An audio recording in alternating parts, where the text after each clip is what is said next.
For this national study, we have spoken to children of incarcerated parents from all over the country on their successes and resilience, despite the many ups and downs they may have. We want to provide an opportunity for people to hear from them in their own words and not from a textbook or study. We have Unique here, which will tell some advice that she has for others that are experiencing parental incarceration. Okay, so for me, advice would be in 3 stages. Advice to my younger self. My advice to my younger self is to be patient. They'll be back. They'll be back around, and they're going to always be a parent. A kind of advice to my developing self, so myself as I'm transitioning through adolescence onto adulthood.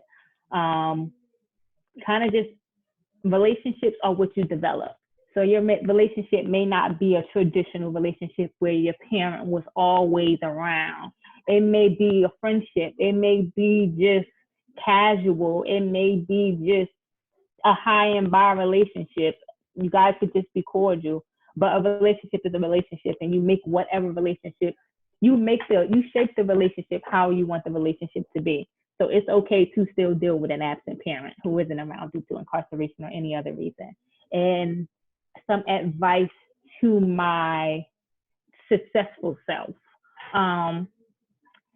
I guess success is finding happiness, or being able to be in a place where you can do something that you enjoy.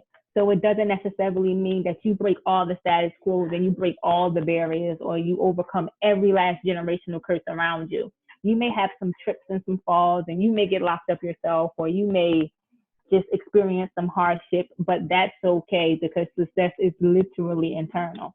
As long as you are happy, you are successful. As long as you find a purpose for yourself, you are successful. As long as you're developing a purpose for yourself, you are successful. So just some advice to our younger selves. I think that was great, because some advice that we've heard from other people have been, internal, what makes you happy, and not necessarily monetary or things that people usually think of success as the fact of you set internal goals for yourself and you made them, right? Mm-hmm. These aren't other people's goals. It's like you set a goal and you made them. And also that when you're talking about your parent will always be your parent, and the relationship might not look how a traditional or how you might be supposed to look, but it doesn't mean it isn't a relationship. So I want to thank you very much. And for more advice, please look at our other videos at drmuhammad.com.